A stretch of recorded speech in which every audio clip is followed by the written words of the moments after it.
Uh-oh.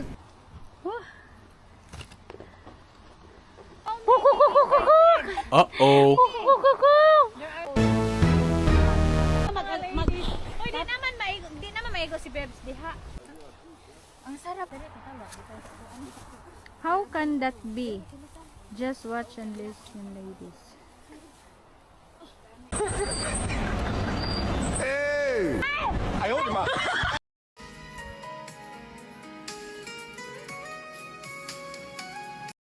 Matay ni si Inday Lornix. Oy, di jud intaw ni pati magpatalo ni Bayhana o tanong Uh-oh. babuka jud ang imong kangkang roll. Ala sige banate. Teenager para ba ni? Oops. Na jud ka na. Kaya na. Oops ka na. Sige. Wow, finally. Hello mga Inday for today's video. Ito na naman kaming tatlo, no? Actually, 4 kami ngayon nasa galaan. Pumunta nga pala kami dito sa countryside ng Sweden. Ito ang pinaka first time kong pumunta dito kasi hindi ko naman talaga alam kung mayroon pa pala ditong mga probinsya. Kaya tara mga Inday, silipin natin ito. Kung ano ba talaga ang meron dito at naku-curious ako dito sa kabahayan. No? Tingnan naman ninyo. At mabuti na nga lang, magandang weather today. Kaya ito si Inday Babes na amaze sa mga view. Countryside talaga ito siya mga Inday. Malapit lang naman ito sa city ng Sweden. Kaya tingnan ninyo oh. Wow, ang daming mga mansanas. Full tank na naman tayo nito mamaya mga Inday. Tingnan ninyo. So dito nga pala kami pupunta sa Kohög. Na kung saan makikita natin dito yung mga baka na pinagmumula ng milk. So sila yung nagpo-produce ng milk. I-deliver sa city. So, makikita natin dito ngayon kung papalarin tayo yung kanilang milking at pwede kang bumili dito ng fresh milk at pwede ka rin bumili ng kanilang cheese gawa din sa gatas ng baka at ito yung honey. So, interesado ako sa honey at saka sa gatas ng baka lang. So, ito na mga Inday, ang ganda ng kanilang ang kanilang building, super linis. At tignan naman dito sa kabilang side. Yung binabaan nga pala namin, no, as in talagang malapit lang talaga dito sa whole plots din ng kung saan pwede kang mag-drop out dito at bibili lang ng milk kung ano yung gusto mong bilhin dito. Meron na rin silang tindang yogurt. So, ito nga pala yung mga itsura ng mga kabakahan dito. At tingnan naman yung paligid, di ba? Malinis. Wala kang makitang isang pirasong kalat dyan na nililipad ng hangin. O, di ba mga Inday, mapapa-amaze ka talaga. So, nandito na nga pala kami sa Kohög. So, ganito ang pagbasa, no? Dahil inaantay namin ngayon yung paglabas ng mga baka dito sa kabilang side at yung pagkukuha sa kanila ng milk pagpaprocess. Ngayon nga lang, nakamas ngayon si Inday Lornes kasi medyo hindi niya kinaya yung ihi ng baka ang amoy kasi sobrang lakas ng hangin. Eh, syempre, dito kami sa kalsada. Ayan, simot-simot muna kayo dyan, ha? Ay, dito kami ni Inderos. Wala, panis lang sa amin yan. Kasi sanay kami ni Inderos maligo sa putikan. Kaya ito mga Inday, ito yung itsura ng kanilang fresh milk dito. Ang tawag dito ay milk. O, diba? Nakaaro siya mga Inday. So, papasok tayo dito. Tingnan natin yung loob. Ano ba talaga ang loob nito mga Inday? Matik. So, andito na si Inderos. So, makikita mo talaga dito, ito yung tinitinda nilang honey, yung ng pokyutan o honeybee. Tapos dito yung presyo ng kanilang mga bilihin sa milk nila.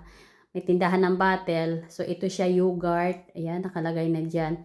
So, wala siyang tindira, as in talagang tindira, no? Hindi mo rin siya pwedeng nakawin na lang ito mga Inday kasi hindi rin to lalabas. Ay sinasabing high-tech na sa panahon ngayon. So, ito talaga yung kabuuan ng area at may time talaga silang nagsushow ang mga baka dito.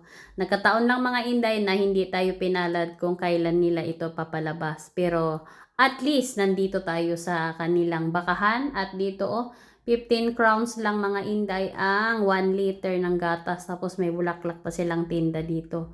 So, magsuswiss ka lang dito kung sa atin dyan is GCash. So, mo lang yung QR code. So, ito na nga Inday. So, ito na nga siya mga Inday, no? Nagbili na tayo dito ng 1 liter. Ito yung kanilang bote. Iba rin pala ang presyo ng bote at iba rin ang presyo ng milk. Nagpa-assist na rin pala kami dito sa trabahante ng milking kasi hindi namin alam kung papaano talaga. Kasi may pinipindot pa dito mga inay sa gilid. So, ito na nga oh. O, diba? Grabe. Ano ito siya ha? Malamig na ito siya mga inday. So, sabi ko, bibili ako ng 1 liter. Tapos, kasi dadalawang bote na lang ang natira. So, isa kay Inday Rose at saka isa sa akin. Swerte talaga mga inday. Dahil talagang para sa amin na lang yung last na bote na ito. Tapos, ito din si Inday Rose. Nagbabayad na rin siya. So, ibiblip mo lang dito yung iyong card para mag-goshent na siya doon at makabili ka na ng iyong milk kung ilang gusto mo. Actually mga inday, marami talaga dito ang pumupunta at bumibili ng hindi lang 1 liter, as in galon-galon na talaga mga inday yung binibit-bit nila. So ito na nga mga inday, malapit nang mapuno. O ayan. Uy, ang sarap talaga. Naka-sterilize na rin ito yung kanilang mga bote dito at mamimili ka kung anong size ang gusto mo. Wow! Discuss mo ka.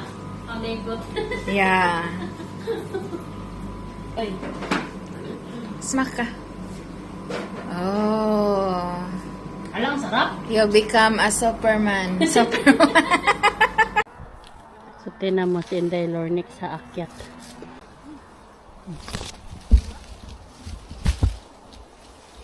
Green, ito gusto ko.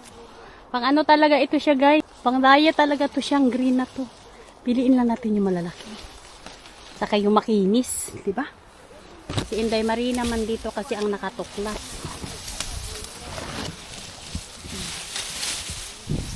Ito ba? Ang lalaki na to.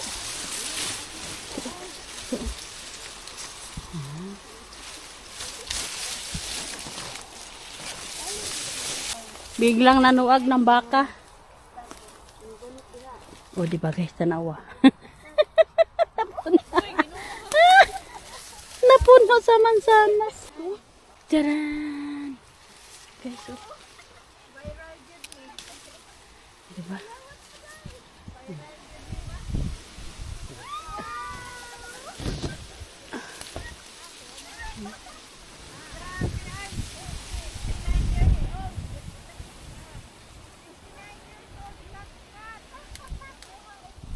Di ba? Ayun, ang lalaki doon.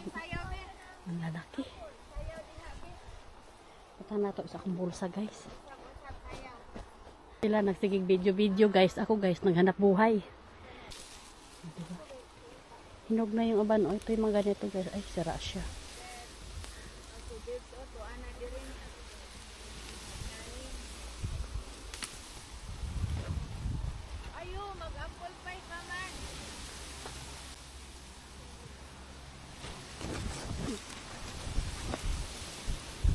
Lalaki oh.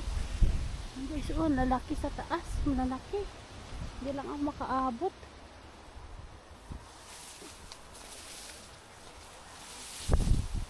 Di ba? Ay. Hulog. Ay, ang dami.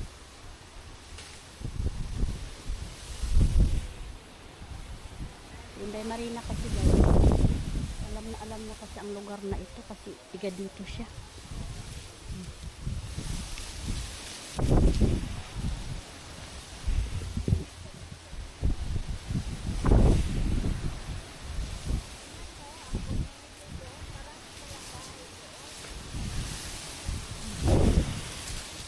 Ayun, may malaki.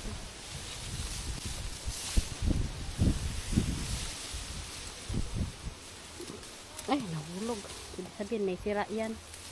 Pag mahulog siya.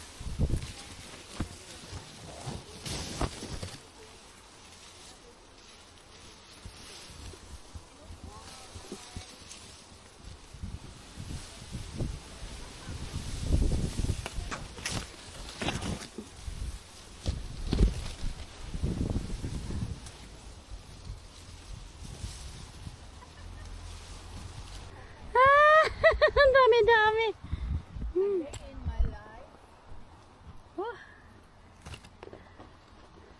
As ade mailap as a borikat in Sweden. Uy, hati-hati man ta ni Ani, dili man lang ko. Hina mo ang sarap siya. Ang apple berry. Apple tree. O, dali ako po. Oh. Hindi madami, babes. Daghan kayo. Oo. Daghan kayo. Apilak ko. Nabila ko. Kailan man niya? How Kukukukukuk.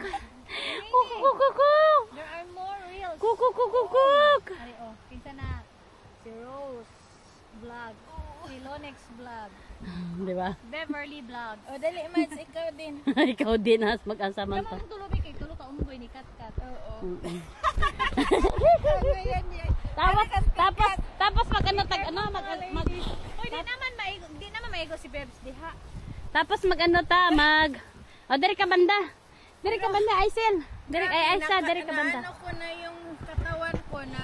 Alsa ko yung katawan ba? Palangga, hawaki ganyan na. Oh. Tigirig. Natulo na sila kabuok. Oo, da. Huy, ginoo ko. Pagtarong mo ka. 2, 3, 4, 5, 4 monkeys! 11, 3 monkeys. 14, Ang mga monkey diri di man sa banana.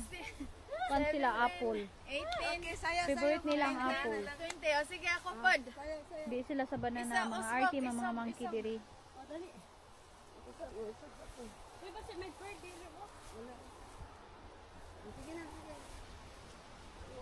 Sige, kumbati. Hala, ginoo ko, maputol gali na da. May risig yun sa mga unggoy.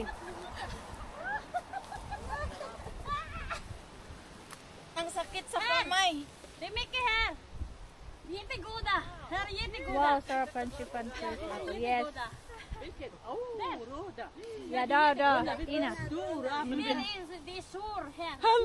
Yeah, det är det har ingen på sig.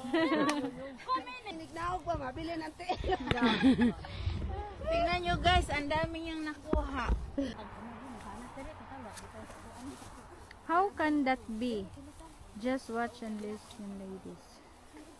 So mauna ni Ron, no, nagsugod na ang mga kawatan. Ay, libre nga pala tong mansanas dito, no, wala itong may-ari, kaya pwedeng pitasin ng lahat. Malapit nga lang pala ito sa kalsada, kaya itong dalawang magjowa. Sinabihan ko na dito sa pinitasan namin ay talagang madami talaga siya, yung inakyatan ko mga inday. So tingnan mo si Inday Rosto, ang tuwa, o di ba mapapasa na all ka na lang nito. Matamis ito siya, kulay green na apple. At first time ko lang mamitas din dito, kaya tamo sila, oh. Ang daming bit-bit, o mapapasa na all ka na lang. Hey do!